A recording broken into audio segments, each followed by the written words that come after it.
En 1972, 4 de los mejores hombres del ejército americano que formaban un comando fueron encarcelados por un delito que no habían cometido. No tardaron en fugarse de la prisión en la que se encontraban recluidos. Hoy, buscados todavía por el gobierno, sobreviven como soldados de fortuna. Si usted tiene algún problema y se los encuentra, quizá pueda contratarlos. El equipo A.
Me encanta que los planes salgan bien.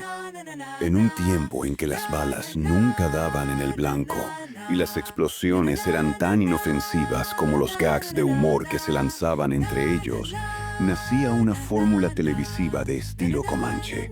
Una camioneta negra con franjas rojas deslizándose por el pavimento como una sombra veloz, mientras 4 tipos imposibles desafiaban lo que el destino, la ley y la lógica ponían en su camino.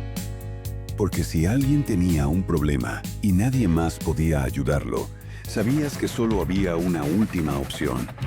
Esta unidad especial sería conocida más tarde como el Equipo A. Corría 1972 cuando un grupo de soldados fue enviado a prisión por un crimen que no habían cometido. O tal vez sí, pero solo porque obedecer una orden en el momento indicado no siempre es una garantía de justicia. El caso es que no esperaron a que la historia les hiciera justicia. Escaparon. Y cuando el gobierno los persiguió, hicieron lo que mejor sabían hacer. Desaparecer en el entramado de las calles, convertir la clandestinidad en un modo de vida y la guerra en un servicio a la comunidad. Porque si algo definía al Equipo A, no era el crimen del que los acusaban, sino su capacidad de convertir el caos en estrategia, la persecución en una misión y el peligro en una broma interna. Había algo de magia en ellos. Hannibal, con su puro entre los dientes y su inquebrantable convicción de que todo, sin importar cuán imposible pareciera, saldría bien. Face, con su sonrisa y su habilidad de conseguir cualquier cosa con un guiño y una chaqueta bien puesta.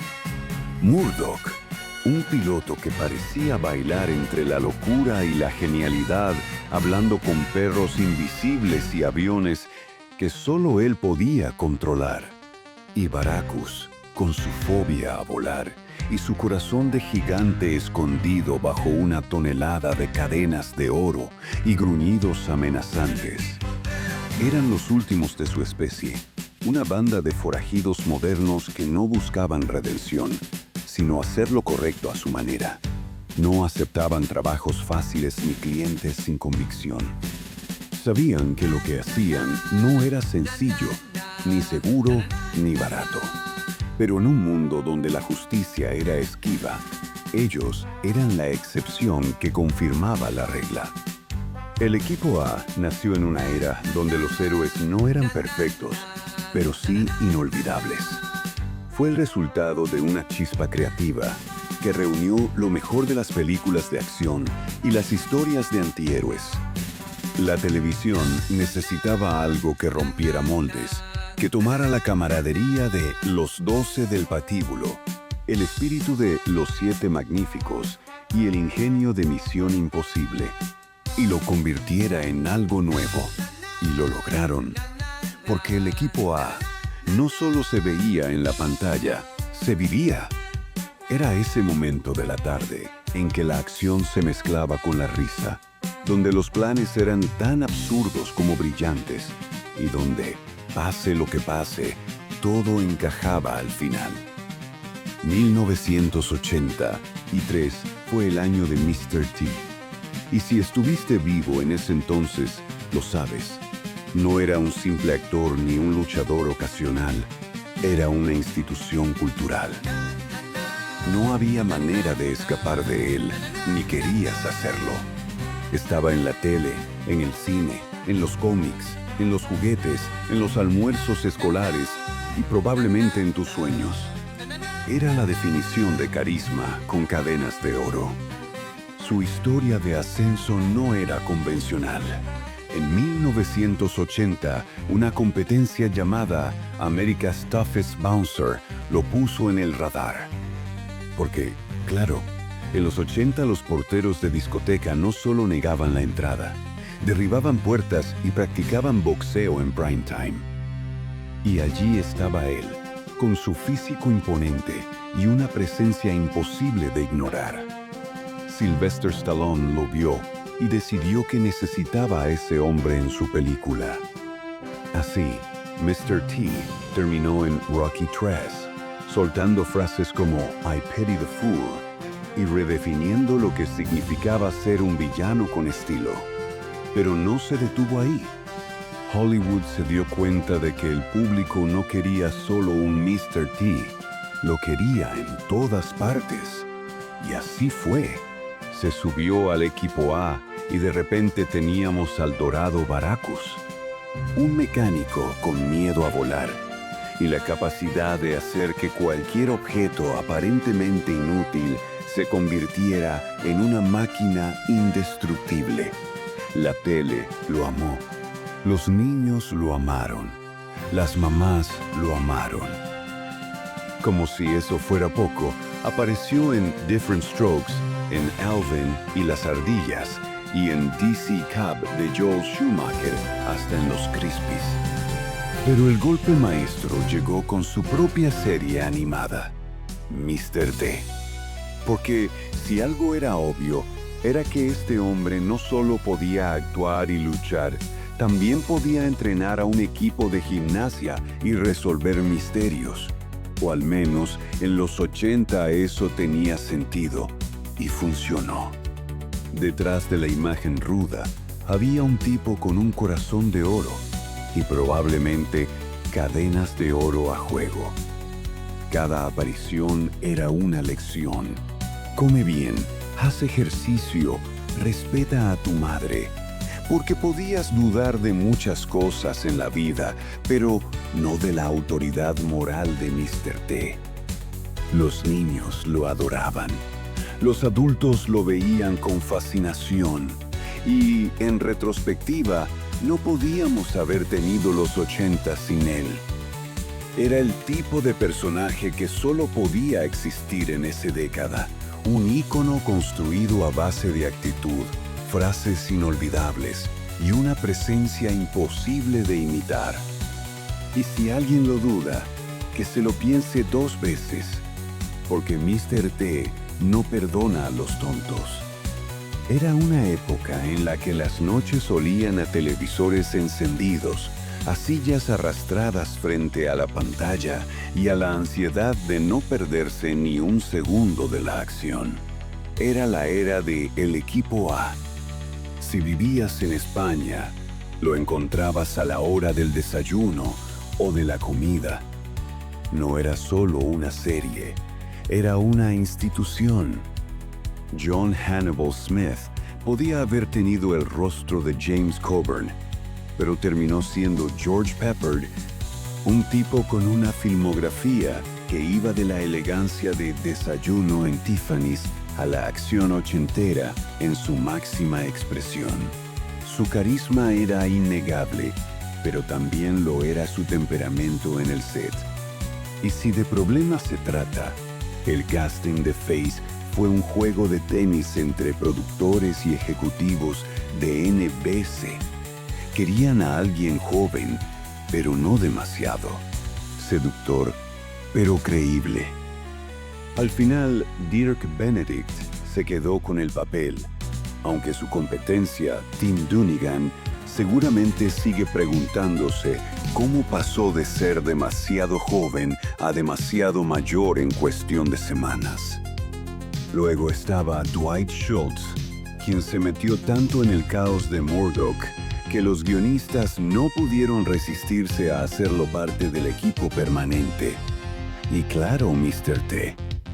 Porque el equipo A sin Mr. T es como un desayuno sin café. Su personaje, Bea Baracus, era puro carisma en forma de cadenas doradas y furgonetas blindadas. Difícil saber dónde terminaba el actor y dónde empezaba el personaje. Pero eso no importaba, porque el público lo amaba. Detrás de las cámaras, los egos chocaban como autos en una escena de persecución. Peppard quería el control. Mr. T tenía el corazón del público. Y Melinda Culea, quien interpretaba a Amy Allen, se encontró en medio de un juego donde las reglas cambiaban sin previo aviso. Su personaje iba y venía hasta que finalmente dejó la serie. Su reemplazo, Marla Heasley, tampoco duró mucho. No ayudó que Peppard le dijera de frente que no la querían allí. Diplomacia nivel 80s. Y hablando de 80s, Universal Studios sabía cómo exprimir el fenómeno. Una atracción en vivo, explosiones de alto calibre y la posibilidad de ver de cerca la furgoneta negra, roja y gris que todos querían manejar al salir de la escuela. Porque sí, la furgoneta tenía 3 colores. Si la recuerdas completamente negra, jugaste demasiado con los juguetes y no lo suficiente con la serie. La música también tenía un peso especial. Mike Post y Pete Carpenter compusieron un tema que se grabó en la memoria colectiva como una marcha triunfal del ingenio y la acción. El mismo Post que había trabajado con Kenny Rogers y Dolly Parton, ahora ponía ritmo a un grupo de exsoldados que resolvían problemas con planes meticulosamente improvisados. El equipo A es un guiño a una era de televisores con... El equipo A es un guiño a una era de televisores con perillas y tardes, con sabor a refresco y papas fritas. Es el recuerdo de un tiempo en el que las explosiones eran grandes, los malos nunca atinaban un solo disparo y la justicia viajaba sobre 4 ruedas, con un alerón en la parte de atrás. Los juguetes no solo eran plástico y pintura, sino puertas a universos enteros. Y en algún lugar entre los dulces en espiral y las tardes de tele con interferencia, apareció el equipo A, un escuadrón de acción con más carisma que lógica. La fiebre fue inmediata. Y, como toda fiebre, tuvo su colección de reliquias. Uno de los maestros en convertir cualquier serie en figuras de acción con articulaciones dudosas, metió al equipo A en su línea Rough Riders y en esa cosa extraña de autos transformables llamada Switch Force. Era la era dorada de los juguetes que hacían más de lo que deberían. Dicho, por su parte, apostó por las carreras de coches slot. ¿Qué tenía que ver eso con el equipo A? No mucho, pero ¿a quién le importaba? El truco era vender y que los niños se encargaran de inventar las historias. Luego llegó Galoob con 2 líneas de figuras, una de 8, 9 centímetros para los que querían vehículos y otra de 15 centímetros para los que buscaban que Hannibal y Murdoch se vieran imponentes. Los buenos contra los malos, un nombre que sonaba más a grupo de rock de garaje que a villanos temibles. Pero ahí estaban, listos para recibir balas de mentira y caer en elaboradas trampas que nunca los lastimaban. Las versiones más pequeñas traían desde la icónica furgoneta negra hasta un cazabombardero interceptor, porque el equipo A podía usar cualquier cosa como transporte si la situación lo requería. También hubo un set de cuartel general, que en la práctica era un tapete con algunos sacos de arena y accesorios, pero con suficiente imaginación se convertía en un fortín inexpugnable. La línea más grande trajo a Amy Allen, aunque con un detalle curioso: en Brasil, ella era la única sin armas en su set de accesorios. Quizás los fabricantes decidieron que ya era bastante ruda sin necesidad de un rifle. En los cómics, Marvel publicó 3 números en 1980 y 4 con guiones escritos a la velocidad del rayo por Jim Salicrup, quien solo tuvo tiempo de ver un episodio antes de sentarse a escribir. Una revista británica también lanzó historias en formato cómic, y en Estados Unidos salieron 6 novelas basadas en episodios, mientras que en el Reino Unido agregaron 4 más porque, al parecer, allá el equipo A tenía más seguidores que el T de las 5. El merchandising era una juerga de productos. Parker Brothers sacó un juego de mesa que seguía la fórmula infalible: tira el dado, avanza, toma una carta, repite hasta que alguien gane. Pero la joya oculta estaba en la caja. Fotos a color de Mr. T en plena gloria ochentera. Porque si algo vendía en esa época, era su cara. Los videojuegos no podían faltar para esta época dorada. Se dice que hubo un prototipo para Atari 2600 donde controlabas una cabeza gigante de Mr. T disparando balas en todas direcciones. Si eso no gritaba obra maestra perdida, nada lo hacía. El equipo A estuvo en todas partes. No se podía dar un paso sin toparse con sus rostros en algo. Sábanas, jabones, pegatinas, chaquetas con hombreras imposibles. En su mejor momento, dominaban la televisión con ratings astronómicos. Pero nada dura para siempre. La 4ª temporada tropezó y la audiencia empezó a cambiar de canal. Sabían que la fiesta estaba llegando a su fin. Y así, en su 5ª temporada, la serie se sacudió el polvo con un giro inesperado. El equipo A, siempre escurridizo, finalmente era capturado por los militares. Y aunque los tiempos cambian, la camioneta negra sigue rodando el asfalto en algún lugar del pasado, esperando a que alguien la saque de la caja y la haga correr una vez más. Si tienes un problema y nadie más puede ayudarte, bueno, tal vez todavía puedas encontrarlos en algún canal de repeticiones. En caso de defecto, no se admiten devoluciones.